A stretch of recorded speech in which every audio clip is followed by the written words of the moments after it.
A gente conversa então com o Flávio Carnetti, da Sementes Agroceres, que esteve também aqui em Estrela Velha, falando sobre toda essa questão dos manejos integrados para as altas produtividades de milho. Flávio, aqui na região Centro-Serra, uma realidade bem diferente da região norte lá, que o pessoal acredita bastante nos cultivares, né? E a gente pode ver aqui que o produtor está muito interessado em saber, principalmente da questão do manejo. O que ele tem que levar em conta para que a silagem lá tenha aquela qualidade e gere o material para dar aquela produtividade de leite e, no caso, também de carne para o gado de corte. Saudação, obrigado por aceitar o nosso convite, Flávio. Saudação, Roger, saudações aí, associados da cooperativa e ouvintes, né? Isso que você falou é importante, salientar que quando você trabalha para a silagem, a cultura tem que ser trabalhada da mesma semelhante como se trabalha ela como se fosse para grão, tá? Buscando o máximo potencial do material e da lavoura, né? Então, o que a gente acaba sempre destacando para o produtor e alguns gargalos que a gente tem visto nos anos anteriores que tem acontecido com muita frequência na nossa região.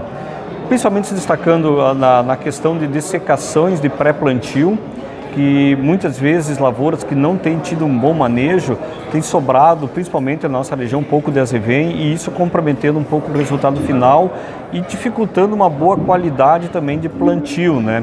Então a gente salientou aqui a importância de essa prática que nós vamos estar efetuando agora nos próximos dias, né? Para quem vai estar plantando milho agora em final de agosto, início de setembro, agora dentro de julho tem que fazer esses manejos, né? Para que chegue lá no momento de plantio, tenha uma lavoura bem dessecada e você consiga fazer um bom estabelecimento da cultura do milho. Porque o grande segredo da cultura do milho é ter uma população esperada, que a gente está colocando lá, nascer uniforme e bem estabelecido, né? Isso faz já um grande sucesso de ter um bom resultado final, né? E outras práticas importantes, né, que a gente sempre salienta para o produtor. Nós estamos agora num período que vai dar um intervalo, trabalhar muito bem a questão de regulagem da semeadora, fazer todo o processo, a semente já está chegando na cotriel, escolha lá o seu disco, o seu anel, faça essa regulagem com antecedência e deixe só no momento do plantio para conferir aquela população que você quer que tenha na sua lavoura. Então esse processo é importante. E outro fator que a gente destaca muito é, como a gente está vendo e muito hoje ainda, produtor que não adquiriu semente na cooperativa, aproveite esse momento agora, nesses próximos dias, consulte seu departamento técnico na cooperativa, o pessoal da Sementes Agroceres também está junto aí para colaborar com vocês. Escolha o melhor híbrido, o posicionamento, a melhor população para a sua lavoura. E aí, esses detalhes também ajudam você a ter um sucesso importante no final de ter um bom rendimento de grão e uma boa qualidade da sua silagem, né? Flávio, o produtor fez um questionamento que foi muito pertinente quanto à questão da dessecação e também a questão de colocar nutrientes no solo, ureia no solo principalmente, né? O que a gente pode dizer para o produtor quanto a esse cuidado que é o começo de tudo lá para a implantação da cultura do milho que vai gerar aquela silagem? A gente sabe que das coberturas que a gente tem na nossa região tradicionais, como nabo, ervilhaca, o manejo, ele tem alguns produtores que têm trabalhado um plantio no verde.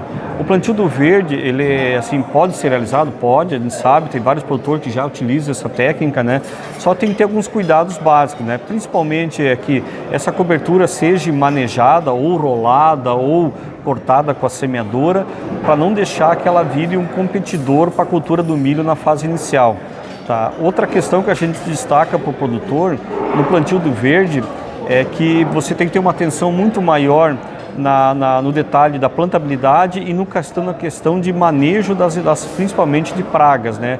Então, que você está tirando, muitas vezes, eu botar com uma cultura verde ali, botando uma cultura logo que já imagina, no caso a cultura do milho, essas pragas podem estar saindo de imediato para a cultura e muitas vezes causando dano perda de potencial. A questão de botar fertilizante na base, né? Principalmente o pessoal tem comentado de nitrogênio botar junto no plantio, ou antes do plantio. É uma prática que tem se utilizado um pouco na nossa região. A gente tem que ter um cuidado que não é uma regra que pode ser usado para todo produtor, né? Porque a gente sabe que se você não tiver uma boa cobertura e para fazer essa introdução do nitro da ureia, muitas vezes você pode estar correndo o risco de perder potencial, perdendo esse nitrogênio que é tão importante para o potencial da cultura do milho. Então, assim, pode ser usado? Pode. A gente tem acompanhado produtores que já vêm há vários anos utilizando. Vai melhorar a produtividade botando ela em pré-plantio, parte dela, em relação ao manejo em pós-emergido, durante o desenvolvimento da cultura do milho? Não, a gente tem visto que os ganhos, em geral, são semelhantes, desde que bem manejado, mas ajuda que você consegue ter, muitas vezes, uma prática, mais tempo para fazer a segunda cobertura, você consegue dar um arranque um pouco inicial na questão do milho, né? Então, alguns fatores tem de positivo e também tem os fatores de atenção para não, muitas vezes, fazer esse manejo inadequadamente, e a gente sabe que, se não fazer adequadamente, milho responde muito bem ao nitrogênio, principalmente, que acaba perdendo lá na frente o potencial. A gente salienta para o produtor, para cada saco de milho, em geral, a planta necessita em torno de 1 ponto, 1,2, até 1,3, 1,4 ponto de N.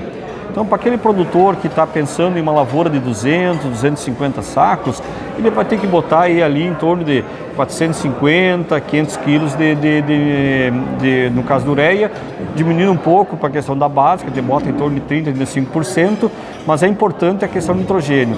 A gente salienta que milho, ele tem uma grande exigência de nitrogênio, mas não só nitrogênio, principalmente potássio, que junto com o nitrogênio é extremamente importante para dar uma boa sustentabilidade para a cultura do milho.